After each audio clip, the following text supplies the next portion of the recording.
আইনশৃঙ্খলা পরিস্থিতি সারা বাংলাদেশে অবস্থা খুব খারাপ এবং আমরা এটা তো দৃশ্যমান যে পুলিশ তার কাজ করছে না সেভাবে যেভাবে আমরা আশা করেছিলাম। এবং আমরা প্রথম থেকেই বলেছি যে সরকারের সাথে জনসম্পৃক্ততার অনেক অভাব ছিল এবং এই ধরনের গুরুত্বপূর্ণ মন্ত্রণালয়তে এমন কাউকে হয়তো দেওয়া উচিত ছিল যাতে জনসম্পৃক্ততা বেশি হয় অথবা পুলিশের কনফিডেন্সটা ফিরিয়ে নিয়ে আসতে পারে। আমি গতকালকে শুনেছি আপনার উপদেষ্টার বক্তব্য, তবে এটাকে উড়িয়ে দিয়ে দেওয়া যায় না যে এখানে আওয়ামী লীগের বা বিগত যে সরকার তার যথেষ্ট পরিমাণ অবৈধ অর্থ আছে এবং দেশের একটা পরিস্থিতি খারাপ হলে পলিটিক্যাল বেনিফিট সেই সরকারই পাবে।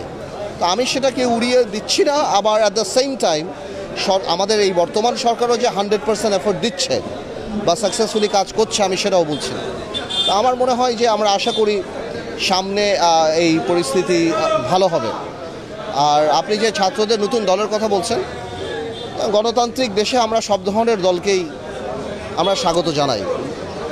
দল মানেই মানুষের কাছে যেতে হবে এবং মানুষ যদি গ্রহণ করে তাহলে আপনাকে মানুষ তার বিশ্বাসের জায়গায় রাখবে।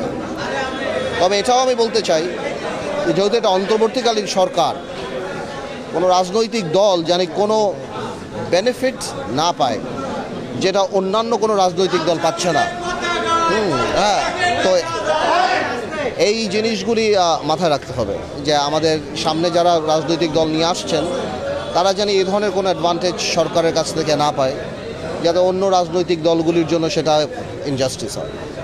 না দেখুন, আমরা এই ব্যাপারে প্রথম থেকেই খুব ক্লিয়ার, একদম প্রথম থেকেই, যে একটা সংস্কারও হবে এবং নির্বাচনমুখী সংস্কার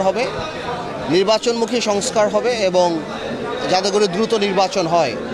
সংস্কার এমন কিছু করা যাবে না যেটা ভবিষ্যতে জনগণের সরকারের করা উচিত বা তাদের হাতে ন্যস্ত হওয়া উচিত। আবার সংস্কারের কথা বলে কাল বিলম্ব করা যাবে না, কারণ নির্বাচনের ব্যাপারটাও এটাও জনগণের কাছে অত্যন্ত গুরুত্বপূর্ণ এবং গত 6 মাসে সরকার যেভাবে চলছে সেই জিনিসটাতেও মানুষের আস্থা আস্তে আস্তে হারিয়ে যাচ্ছে। তা আমি মনে করি নির্বাচনমুখী সংস্কারটা এখন বেশি গুরুত্বপূর্ণ। না, আমরা তো আলহামদুলিল্লাহ খুব ভালোভাবে দল গোছাচ্ছি। আমরা ঢাকা সিটিতে আপনারা জানবেন, আপনারা রিসেন্টলি আমাদের প্রোগ্রাম দেখেছেন এবং রমজানের পরে আমাদের আবার ব্যাপক প্রোগ্রাম হবে। শুধু ঢাকা না, সারা বাংলাদেশ থেকেই যারা পজিটিভ পলিটিক্স করতে চায় এই ধরনের অনেক মানুষ আমাদের সাথে যোগাযোগ করছে। ইনশাল্লাহ বাকিটা আল্লাহ ছেড়ে সময় বলে দেবেন।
Namanya